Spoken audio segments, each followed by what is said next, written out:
Laura Cornish, editor of Mining Review Africa. Today I'm joined by CEO of Multotec, Thomas Holtz, at the South African Coal Processing Society biennial conference in Secunda. Thomas, thank you for joining me. Pleasure. Let's start by discussing, Thomas, what services and equipment Multotec supplies to the coal industry. So we have quite a wide range of equipment, obviously focusing primarily in mineral processing and with an emphasis on consumable equipment. So from cyclones to screen panels, from sampling equipment to mill liners, but that's probably more in the non-coal sector.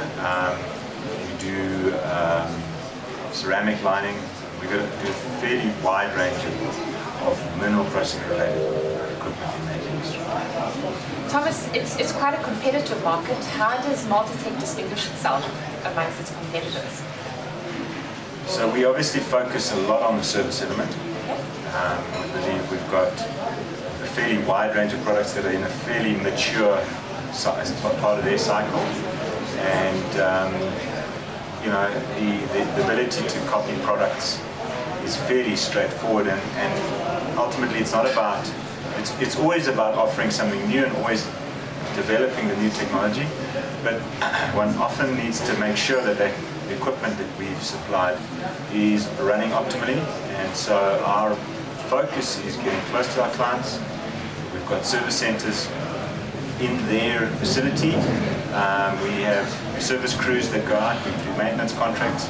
So we focus a lot of energy on being on site, if not on a weekly basis, on a daily basis, and put a lot of effort in ensuring that our equipment is run on an optimal level.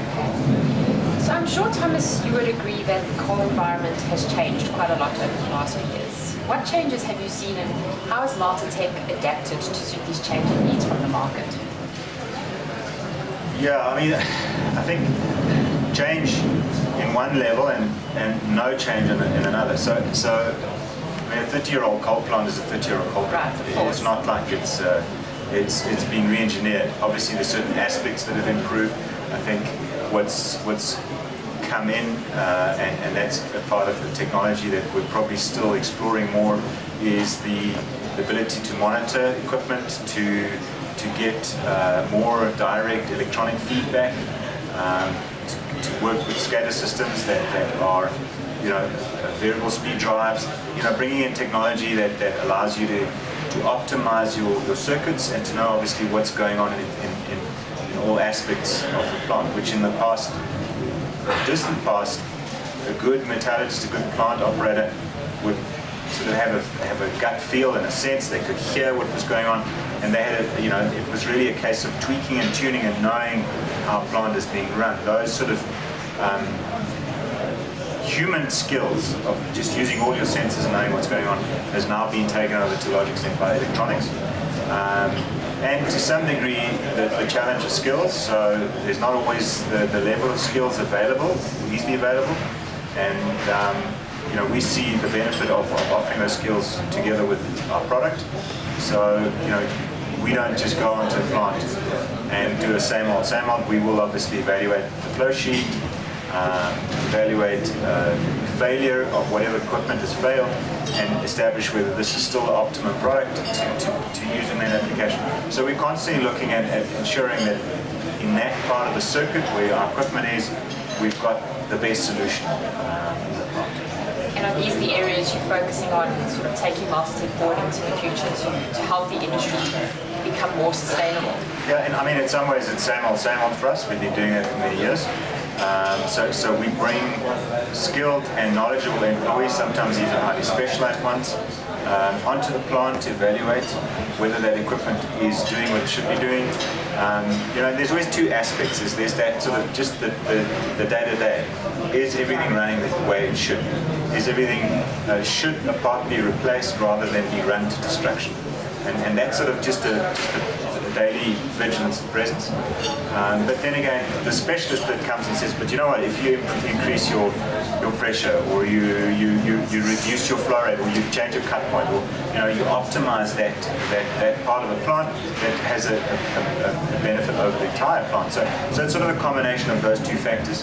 I think what we're focusing on going forward is in this whole Internet of Things era, where you can embed all sorts of technology in a product, you can get even more information out of the product and in that part of the flow sheet. So we're very excited.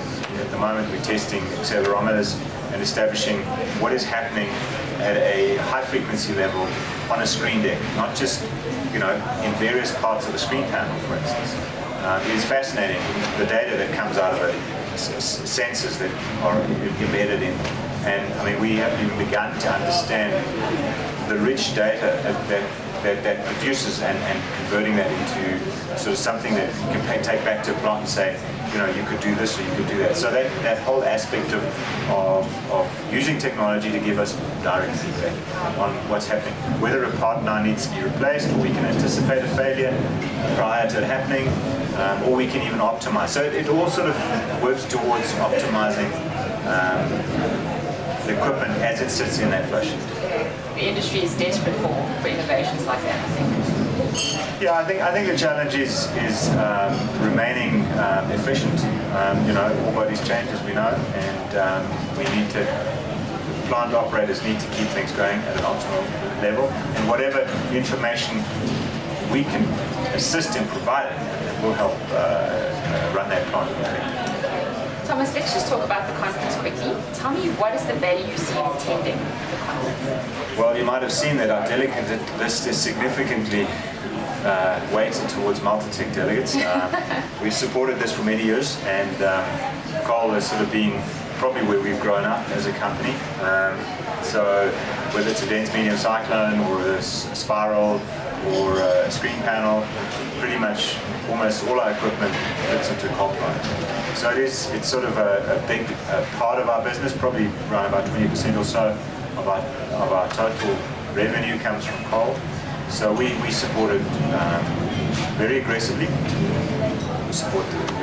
We're involved in the Coal Processing Society, and we've had a number of our predecessors that were Coal Men of the Year. So we've stayed with what's going on in the coal industry. We go to the Coal Conference in the US and in Australia. So we're quite abreast with what's happening at a global level.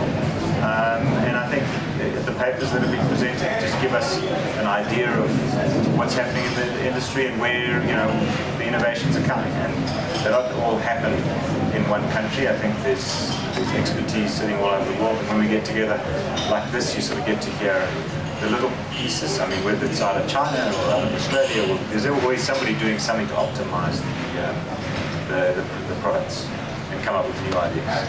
Okay, excellent, Thomas. Thanks so much for joining me. Pleasure. And thanks for watching.